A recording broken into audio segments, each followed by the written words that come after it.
Islam Makhachev ने training camp चालू कर दिया है। यानी कि मैंने दिमाग लगाया कि अगर कोई फाइटर 3 महीने के बाद फाइट कर रहा हो वो अपने ट्रेनिंग कैंप में जाता है। लेकिन अगर आप अंदाजा लगाएं कि यूएफसी 315 में बिलाल मोहम्मद और जेडीएम की फाइट होने वाली है। अगर मान लो वहां पर जेडीएम जीत भी जाते हैं तो क्या आपको लगता है कि यूएफसी 317 में जेडीएम फाइट कर लेंगे इस्लाम के साथ?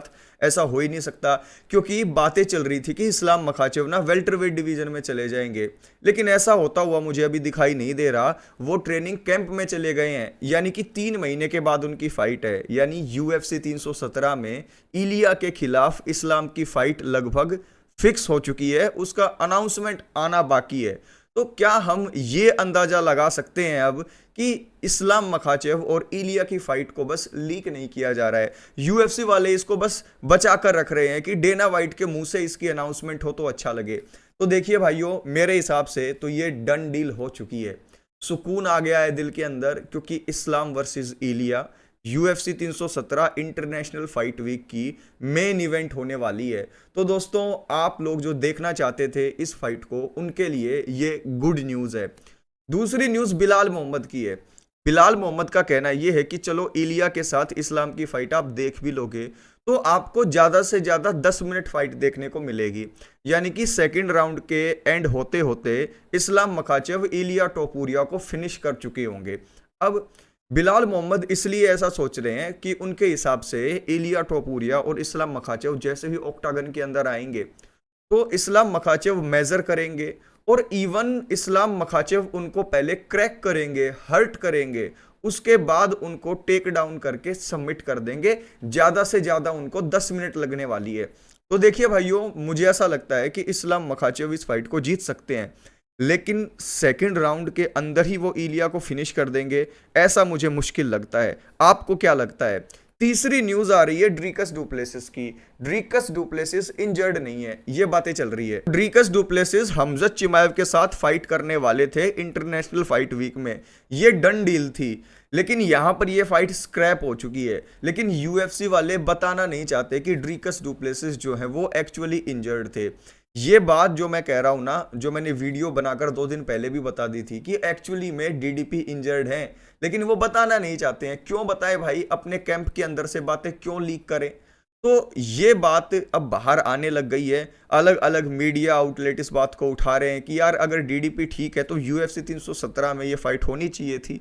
तो भाई देखो, दाल में कुछ काला नहीं है, पूरी दाल ही काली है। मैथ्यूस गैमरोट भी लाइट वेट में है और इस्लाम मखाचेव भी लाइट वेट में है। हर कोई फाइटर इस्लाम को चेज कर रहा है ताकि वो चैंपियन बन जाए हरा कर उसको। लेकिन यहां पर दिक्कत ये है कि इलिया को मौका मिल रहा है। इसको देखकर मैथ्यूस गैमरोट का कहना यह है कि इलिया को मौका क्यों दिया जा रहा है? कोई भी चांस नहीं है इलिया टोपुरिया के जीतने का। उनके हिसाब से इलिया टोपुरिया के साथ स्ट्राइकिंग करना चाहे तो स्ट्राइकिंग में क्रैक कर सकते हैं, अगर ग्रैपलिंग करना चाहे तो ग्रैपलिंग कर सकते हैं। यानी कि जो बॉडी फ्रेम है 145 का, वो 155 में एक डिसएडवांटेज होगा इलिया के लिए, क्योंकि एक हैवी लाइट वेट है इस्लाम मखाचेव। क्योंकि जब आप उनके बॉडी फ्रेम को देखते हो तो ही इज परफेक्ट फॉर 170, तो 155 में तो यार उनके पास एक अलग ही पावर होती है। तो ऐसे में मैथ्यूस गैमरोट खुद एक रेसलर है, तो वो एक रेसलर के पॉइंट ऑफ व्यू से सोच रहे हैं कि जब हमारा अपोनेंट हमसे हल्का हो, और जब आप एक इतने हाई लेवल के रेसलर हो जिस लेवल पर इस्लाम मखाचेव है, तो उनके लिए एक इजी जॉब हो जाएगा इस्लाम मखाचेव को हराना। लेकिन एक ऐसा बंदा है जिसके हिसाब से इलिया को लाइट वेट में रोक पाना नामुमकिन है। कौन है ऐसा बंदा? ऐसा बंदा है योएल रोमेरो। योएल रोमेरो ने कहा है कि इलिया टोपुरिया 145 के अंदर इतने तबाही थे, अगर वो 155 में आए हैं तो इसका मतलब है कि उनके अंदर वजन रहता है 180-85 उनके हिसाब से आउट ऑफ द कैंप। तो 145 को जब वो कट करते थे तो बहुत ज्यादा वजन उनके अंदर से निकल जाता था, पावर निकल जाती थी, एंड्योरेंस निकल जाती थी, गैस टैंक हल्का हो जाता था। लेकिन 155 के अंदर इन हाथों में ताकत भी होगी, और इलिया के पास जो स्किल्स हैं 155 में तो यार अनबीटेबल हो जाएंगे। अभी तक अपने करियर में एक बार भी इलिया हारे नहीं है, और वो अब 155 में आ चुके हैं जहां पर उनको ज्यादा वेट कट नहीं करना पड़ेगा।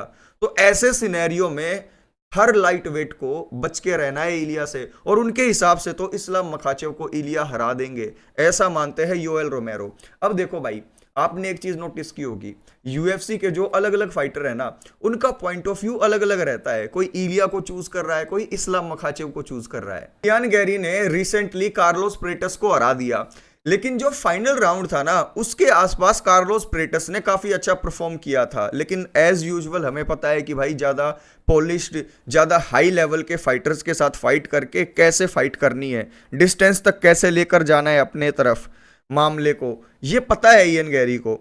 तो उन्होंने वही किया, एक डिसीजन विक्ट्री ले ली कार्लोस प्रेटस के खिलाफ। तो यहां पर उन्होंने कहा कि इस्लाम मखाचेव हमारे डिवीजन के अंदर एंट्री लेने की सोच रहे हैं। और गैरी का कहना यह है कि जब मैं वेल्टरवेट को देखता हूं, अपने पूरे डिवीजन को, तो मुझे इस्लाम से खतरनाक फाइटर कोई भी दिखाई नहीं देता। यानी कि उनके हिसाब से जितने भी वेल्टरवेट फाइटर्स हैं उनको टेंशन में आ जाना चाहिए, उनको दिक्कत में आ जाना चाहिए। क्यों? क्योंकि इस्लाम मखाचेव अब वेल्टरवेट में जाने वाले हैं। लेकिन मैं बताना चाहता हूं अभी इयन गैरी को कि भाई अभी आप रिलैक्स करो, अभी आप बिलाल, द लॉर्ड बिलाल मोहम्मद के ऊपर जो है थोड़ा सा टारगेट करो। क्योंकि मुझे ऐसा लगता है कि इस्लाम मखाचेव को अभी एक और टाइटल डिफेंड करना पड़ेगा अपने डिवीजन में, यूएफसी 317 में, वर्सेस ला लिएंदा या फिर कहें एल मेटाडोर इलिया टोपुरिया के खिलाफ। हावियर मेंडिस ने अपने रिसेंट इंटरव्यू में या फिर कहे अपने यूट्यूब चैनल के ऊपर ही कहा है अभी रिसेंटली कि यार हमारे ग्रुप के अंदर कोई एक खबरी है, एरियल हवानी को वो खबरें देता है। एक बार क्या हुआ था कि केन विलास्कस के साथ मैं ट्रेनिंग कर रहा था और केन विलास्कस को ट्रेनिंग करते हुए पैर में कुछ दिक्कत आ गई थी। 2 घंटे के बाद ही एरियल हलवानी का फोन आ गया कि भाई साहब कोई कैंप में दिक्कत हो गई है क्या, आपको सब कुछ ठीक है ना। तो वहां पर मुझे शौक हुआ कि यार एरियल अलवानी को हमारे कैंप के इतने अंदर की बात कैसे पता है। तो अकॉर्डिंग टू हावियर मेंडिस, खुद उनके फाइट कैंप के अंदर कोई ऐसा बंदा जरूर है, एक से ज्यादा ही बंदे होंगे जो एरियल हलवानी या फिर कहे रिपोर्टर्स के साथ जुड़ा हुआ है, जो फाइट कैंप के अंदर की खबर बाहर देता है। अब ये बात खुद हावियर मेंडिस ने कही है। लेकिन यार हावियर मेंडिस ने एक और बात कही है, उसको लेकर यार मैं सोचता हूं कि हावियर मेंडिस को ये कहने की क्या जरूरत आन पड़ी है। उनसे पूछा जाता है जब भी लाइट वेट डिवीजन में सबसे ज्यादा डिजर्विंग नंबर 1 कंटेंडर के बारे में, यार वो पैडी पिमलेट का नाम ले लेते हैं। उन्होंने कहा कि यार किसी को टाइटल शॉट मिले ना मिले, मैं चाहता हूं कि पैडी पिमलेट को टाइटल शॉट मिलना चाहिए। अब भाई आप ऑनेस्टली मुझे बता दो, क्या माइकल चैंडलर को हराकर paddy Pimblett light weight division में हर किसी नंबर 1 कंटेंडर को स्किप करके खुद टाइटल फाइट करना डिजर्व करते हैं इस्लाम के खिलाफ? अरे भाई हावियर मेंडिस, मैंने मान लिया कि आप चाहते हैं कि इस्लाम मखाचेव के लिए जो नेक्स्ट टाइटल डिफेंस हो वो इजी हो जाए। हर कोच यही चाहता है, हर मैनेजर यही चाहता है, इसमें कोई भी गलत बात नहीं है।